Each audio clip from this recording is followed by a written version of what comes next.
And Michael and Bob went to get the nurses, the doctors, and Marilyn had come back to us. Marilyn was pronounced dead, and she came back to us. And I'm going to read a note that she left to our mom, because she still didn't have a voice. She had tubes in, and we always communicated. We would go out, we would talk on the phone with pencil taps when she couldn't talk. But this is the letter that Andrew's grandma wrote to her mom, our mom. She said, "God let me visit Dad a short while ago. He's doing fine now. Knew you'd want to know. He sat on a park bench under a tree and said, 'I am waiting for Dizzy Gillespie. Why are you here?'" And then Dad looked at our sister and said, "Your children are crying. They still need you, you know, so you can't be dying yet." And as I opened my eyes and I looked at my children's faces with tears streaming down, I knew that was where my place was, and I wasn't supposed to be dying. Dad really looked great. Couldn't have been better. He had on brown plaid slacks, white shirt, and a tan sweater, which he always wore. No cane was near him. No, none was in sight. He was relaxed and happy to be, and I was happy to be with him, and being with him was a true delight. Both fathers are watching each of us every day from up above. We are truly blessed with their laughter and their love. Well, at the time, Marilyn was in the hospital. She couldn't talk, as I said, but Dad had told her he was waiting for Dizzy Gillespie. So in this whole situation, Bob and Mike were in the room, and Marilyn wanted a paper to write on, the chalkboard, whatever. And Marilyn wrote down, "Dizzy Gillespie died." I saw Dad, and the boys were like, she's just like delusional. She's back, so that's fine. That's okay, Mom. So she is alive and in a room, and Marilyn asked to see the newspaper, and the headlines read, "Dizzy Gillespie dies at 75 on January 6, 1993. So she had no way of knowing that because she wasn't in this plane of life. And our sister confirmed for everybody here today, there is eternal life. Andrew learned it too. Whatever religion it is, it doesn't matter. Or if you don't believe, it doesn't matter. His grandma confirmed that there is our spirits and we live on, and they're always going to be with us, like Joey experienced, like I have many times. And Andrew, his spirit's with us. If it wasn't, none of us would be here. He became part of us. He's in our hair and head and skin, actions, our thoughts, our minds, and our hearts. We can't hug him, which sucks. And I want to. All of us do, I'm sure. But take comfort. He's not gone. We can't see him, but he's here. Everybody's faces. He touched our lives, and he's with us. And he's our baby. So I hope that makes your hearts a little bit lighter and a little good thing to think about when you were so sad.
Good morning.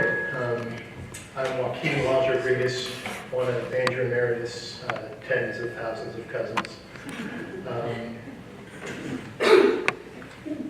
Andrew was a cool dude. A weird guy, but a cool guy. I knew him for a long time, obviously. We shared a lot in common. We both enjoyed discussing the merits of having hyphenated last names. Spoiler, there's no merits.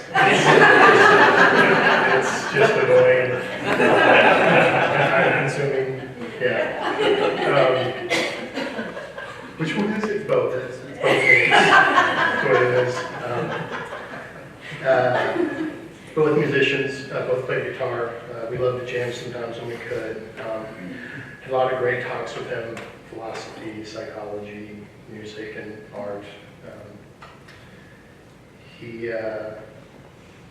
These things are always kind of weird. It's like the best and worst of a family reunion at the same time, because we're celebrating a wonderful life, but under just the worst circumstances you can imagine. I think it's nice to have my two favorite aunts in the same room. We haven't had, 15 years, which is nice to see that again. It's one of my favorite stories about Andrew, from my perspective. He had this phase when he was a teenager where he would try and be mute for like a few days at a time. See how long he would go. He was really bad at it. I remember I went over one time, and he was in one of these moments where he was, Joy, I call her JoJo, Joy, JoJo. She had me at the door and said, "Andrew's mute right now. He's not talking today."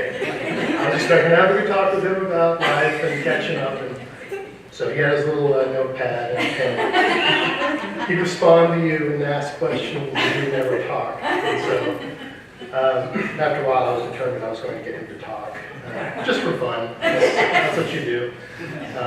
So I was talking about music and tried to push some buttons for him. And the easiest one on my end to push his button with was talking about his guitar, because he loved his guitar and I hated his guitar.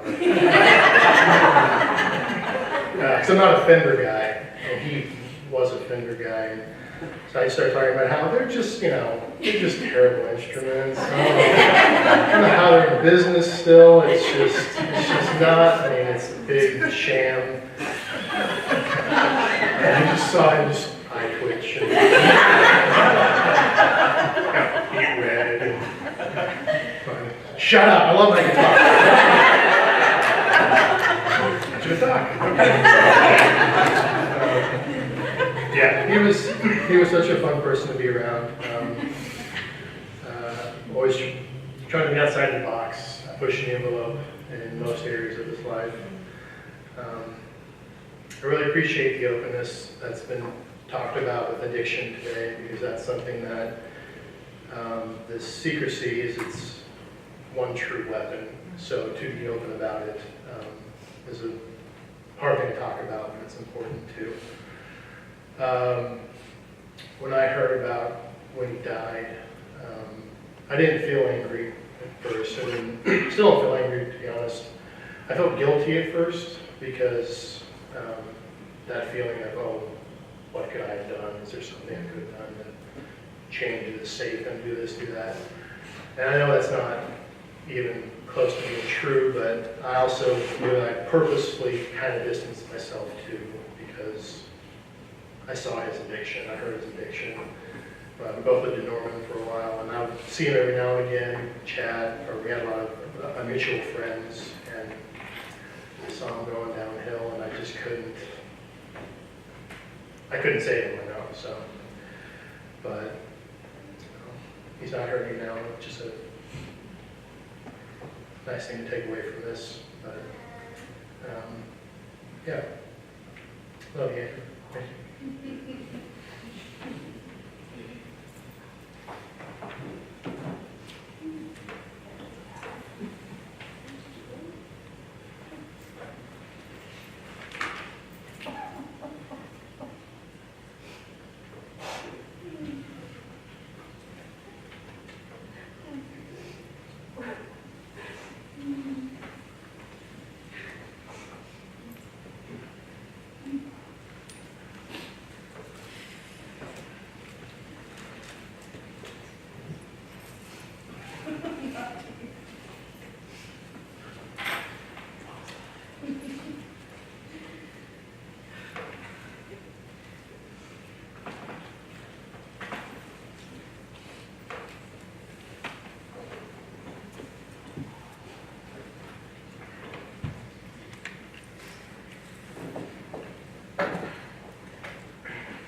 I'm Farron Ballard, was Pop when I was friends with Andrew.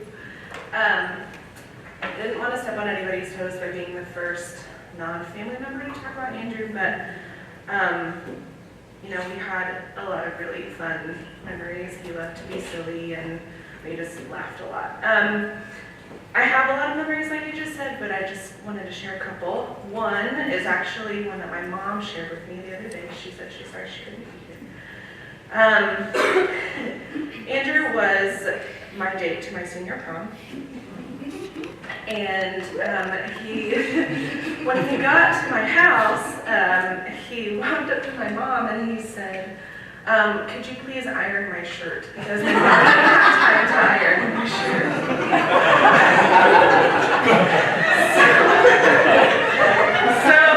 Anyway, he had driven into Fernal Reno and come to my house, and my mom ironed his shirt for him. And then we actually ended up taking my dad's car to prom, and you know, had a great time, of course. And then he spent the night with me at my parents' house because it was late, and we didn't want to drive back. Anyway. So that's just one thing that I wanted to share that my mom wanted me to share with you. One more thing, this is one of the first memories that's like vivid in my mind of Andrew. We were all at Waffle House in Yukon. I'm honestly not entirely sure who was there. I know Jennifer was there, but I don't remember everybody else that was there. But we were looking at the jukebox, and there was this silly song called Honky Tonk Badonkadonk on the jukebox. None of us had ever heard it before. So we played it on the jukebox, had a couple laughs. And so after that, it just kind of became an inside joke for us. So now, as a married person, my husband really, really loves country music. Couldn't pronounce a song by Trace Atkins. And every time I hear it now, I just think of Andrew. So it's just kind of a nice, funny, silly thing that reminds me of him every now and then. So anyway, just a couple things. Friends, don't be scared to come and share if you have any stories. I just, you know, wanted to be one friend that came up and shared some special things about him.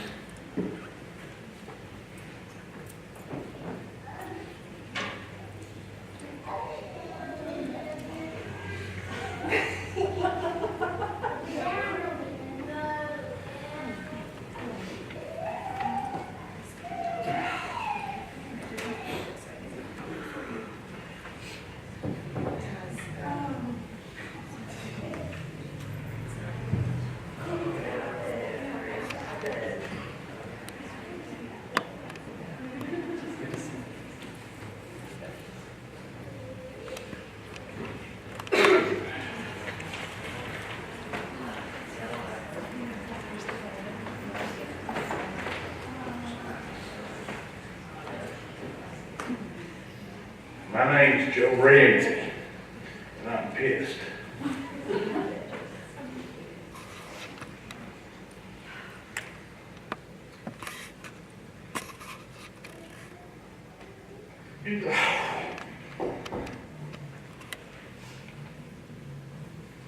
I get invited to play poker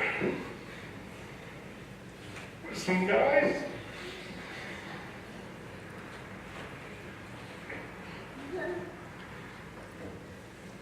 They talk about being in recovery at the poker table.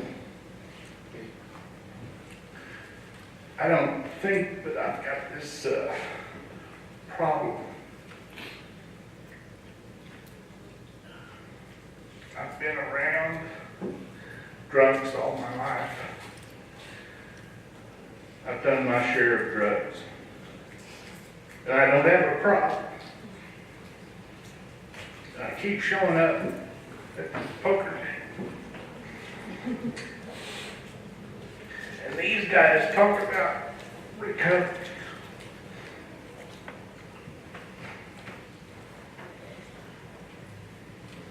It's not my deal. I'm successfully drinking. I think. I've had 3 or 4 wives. I'm doing all right. Life's pretty good. What I discovered was that not only could I drink, but I also could not stop drinking, even when I wanted to. And through this weird, crazy relationship, friendship, with some guys that I just want to play poker with, I learned that there's a solution to this problem I have of wanting to stop drinking when I can't.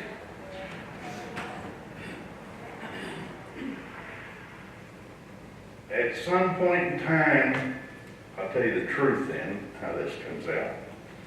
Divorce number 4, I decide that maybe I've really got a problem. Just remembered how we met. Chris and I met.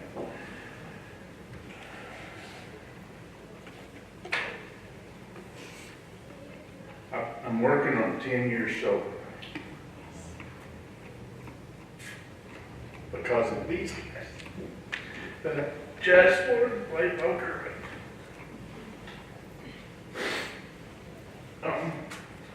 What I found is that in recovery, my story is not any different than a lot of other people's. The truth, my story is no different. For me, I want about this much cocaine for today. I want about that much more cocaine for tomorrow. And I want what I got, and I want what you got. That's the disease that I deal with. That's the problem I have. I not only eat, sleep, and breathe that obsession, but it eats, sleeps, and breathes me. So what I've had to do, because of these guys that I just wanted to play poker with, I've had to learn how to behave different. I don't do things today that I used to do. I don't stop by the liquor store and stock up for the weekend. I've considered myself a sommelier, a wine connoisseur of wines under $10.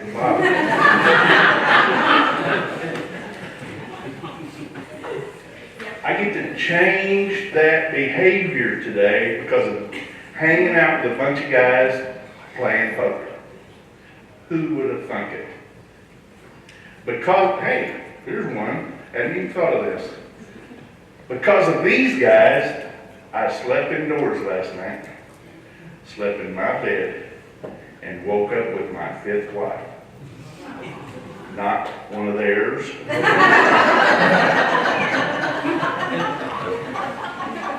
Because of these guys. Just hanging around wanting to play poker. What a gift. If you or a friend of yours has a problem, talk to them about it first, for sure. Discuss it around your poker table. This is the greatest thing we can do to save another soul from leaving too early. Thanks.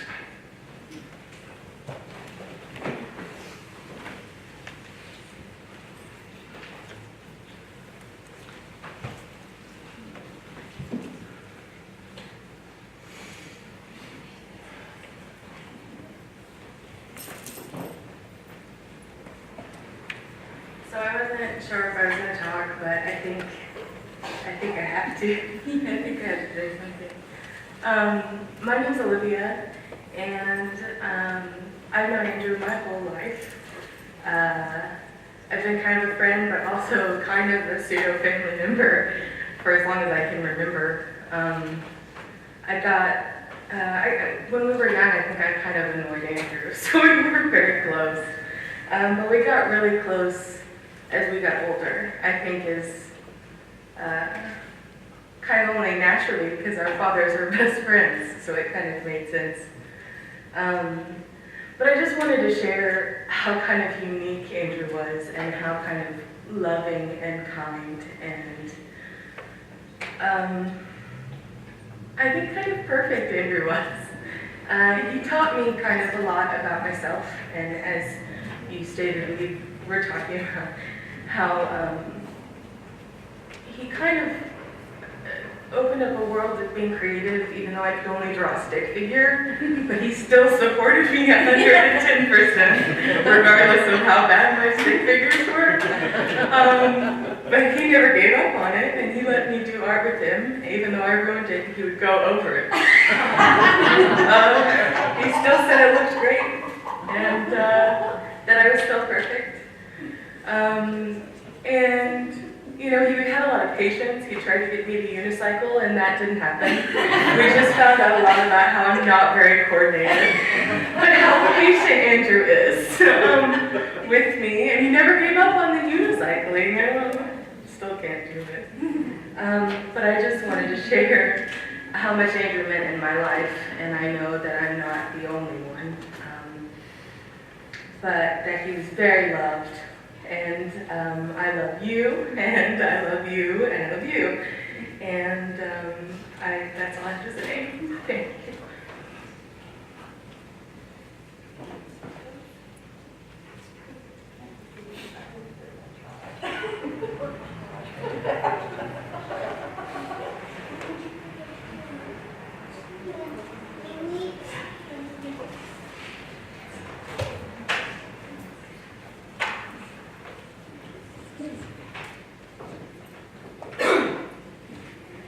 Hi everyone, we're Andrew's cousins. I hate speaking in public. I can sing my ass up in public, but speaking I want to pass out, so I have to bring up my sister in case I can't read the rest of this. This came to me on the airplane when I was listening to a band that we all love. It was Air, Pocket Symphony.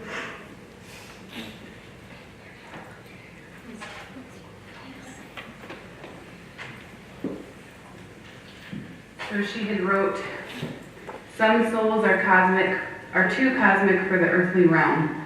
Andrew had stars in those bright, beautiful eyes and a siren spirit that sings through space and time. He did not leave us. We just now need to tune into the universe to call him.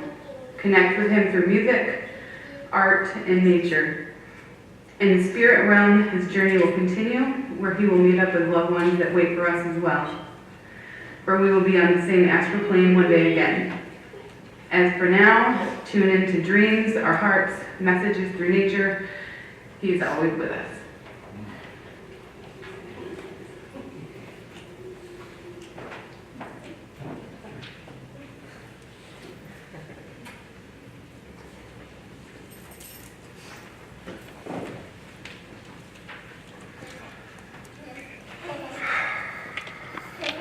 I've been in at least 3 bands over 8 years with Andrew. He was too electric, and a lot of people that played music with him got to find out about that in the strangest sort of ways. And I do mean truly and actually, he was too electric. Once. The band we were in, we spent a lot of effort and a bit of money, and we got ourselves recording time at this person's house. He was good at what he did, though, and so we got things set up, trying to get it going, and we actually spent about 3 hours with Andrew just consistently getting electroshocks. On many other occasions, in preparations to perform and such, there would be just the strongest of white noises, inexplicably. We can never find the sources, but I think it's because he was just, he was too much. He was too much glow, too much unflinching capacity to just be in the moment. I always appreciated that about him. It hadn't made his life necessarily easier, but I think it made it fuller, and I think that it's part of how he made all of our lives more full. Obviously, you all care, you're here, I care too, and I will continue to. We're all going to die, so love big.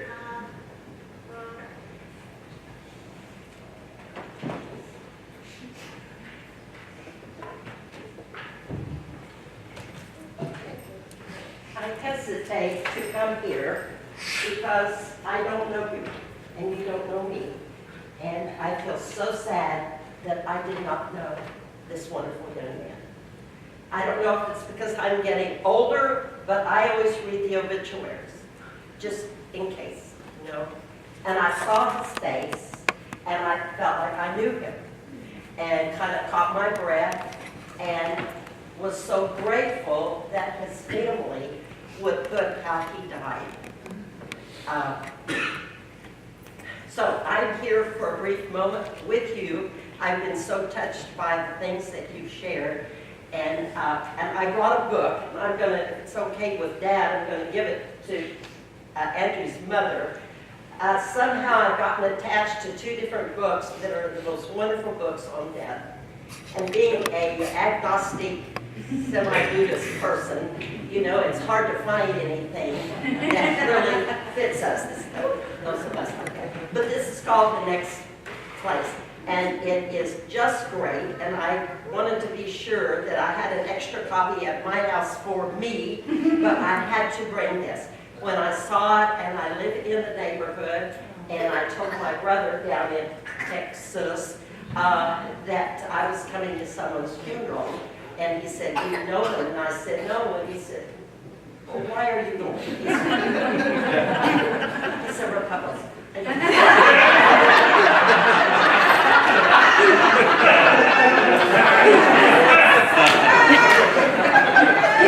I told him, but here's the deal. In our family, we have lost people the same way. Either because of alcoholism and then getting in a wreck, or because of drug abuse. But the young woman that I wrote in the front of it and kind of said something about Holly, very much Andrew's age, lovely, talented, and drove her mother crazy because she Tina wanted to fix her daughter. She wanted to get her to stop. She wanted her to have a great life. She wanted all of that. And she was powerless over it. Tina was powerless over her daughter. And they get her settled. She was going to go to a rehab, and they got her all set up, and come to find out she had gone to Kentucky instead of going to someplace in Colorado, because she didn't want to go. Anyway, to make a long story short, she had a boyfriend that also shot up heroin. And you put the two of them together. I mean, that's bigger than any of us. Any big tornado or anything that would come along. And the story goes that Tina got a call from Kentucky, the medical examiner. And I guess said, your daughter is dead.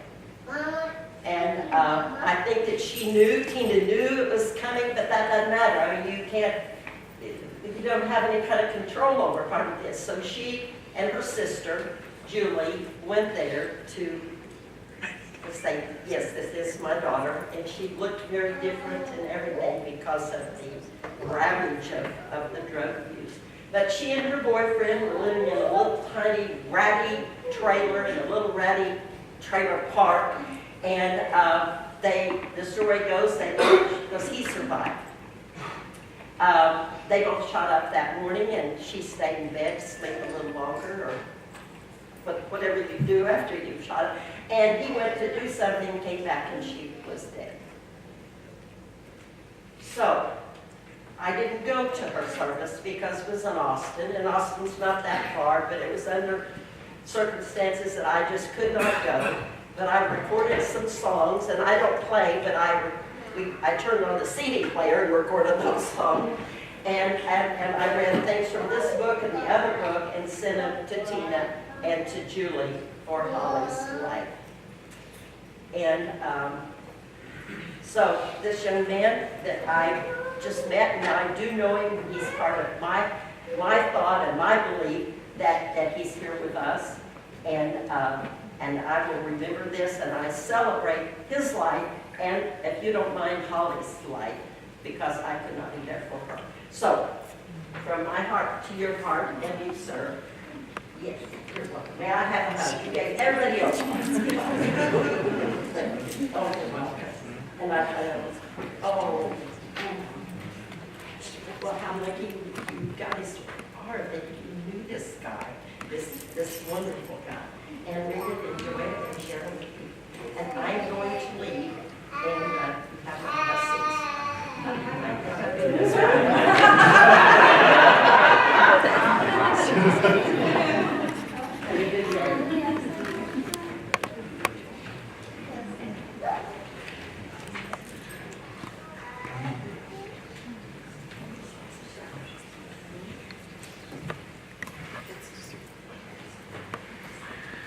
I remember the day he got that. He was super proud of it.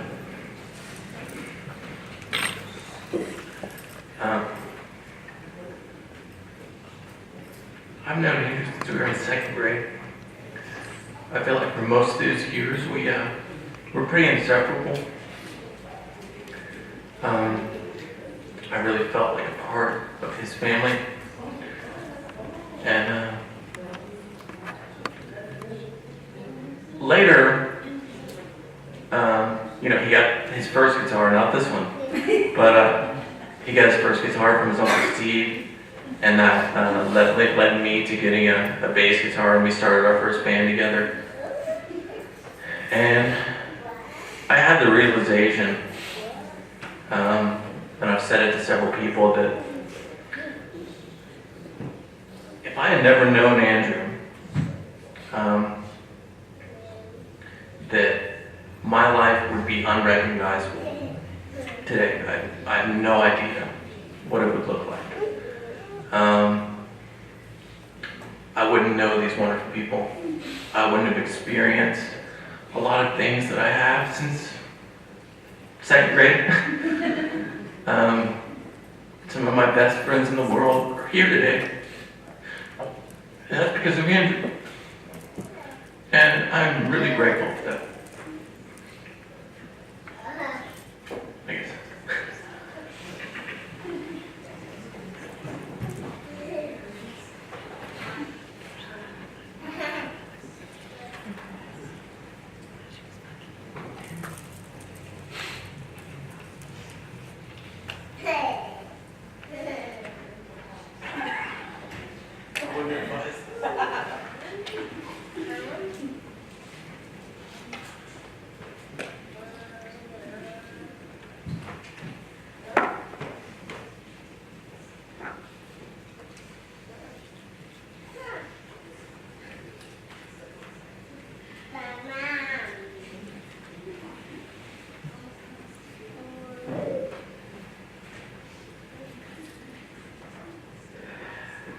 I'm AD, or as the Laws-Danaher group called me, 79.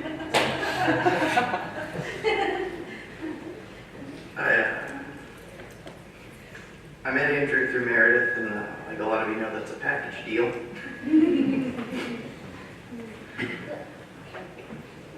He had this way of, whenever you talk to him, no matter what you were talking about, he'd always make you feel like you were the most important person in the